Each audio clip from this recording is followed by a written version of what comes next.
Les chemins qui mènent à Saint-Jacques-de-Compostelle sont nombreux. La voie qui part du Puy-en-Velay est la plus fréquentée et l'une des plus longues. 1500 km jusqu'en Espagne. Il faudrait 65 jours de marche, mais rares sont ceux qui font la route en une seule fois.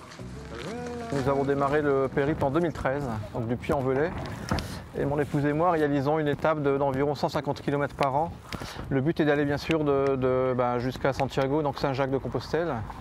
La raison, en tout cas le mobile ou la motivation, c'est d'abord, je dirais, l'aspect sportif, car nous sommes de très bons marcheurs.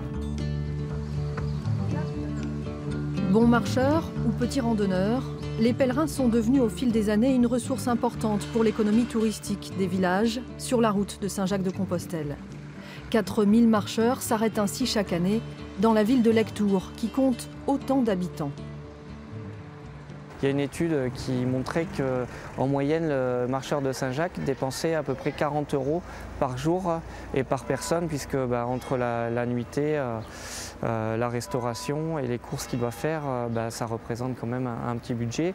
Ça va? Non, vous rentrez, vous rentrez, vous rentrez. Cette chambre d'hôte affiche complet depuis plusieurs jours. En pleine saison, il est préférable de réserver grâce à un guide devenu la référence pour le marcheur et baptisé Miam Miam Dodo. Le Miam Dodo, c'est la Bible du pèlerin. Vous avez toutes les étapes qui sont répertoriées. Vous avez tous les hébergements qui existent sur le chemin, qui se sont fait connaître. Dans les restaurants, les tables sont prêtes dès 19 h car le marcheur de Saint-Jacques-de-Compostelle est un couche-tôt. C'est souvent un bon mangeur, heureux de rencontrer d'autres pèlerins dans ce moment particulier où tous convergent vers le même lieu.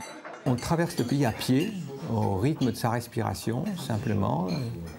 Donc on voit des choses fabuleuses, on rencontre des gens à la vitesse du pas, c'est-à-dire qu'on rencontre beaucoup de gens, qu'on voit quelques temps, qu'on ne revoit plus après, quelques heures, quelques jours, et sans aucun masque. C'est-à-dire qu'on n'a pas besoin de masque parce qu'on ne fait que passer.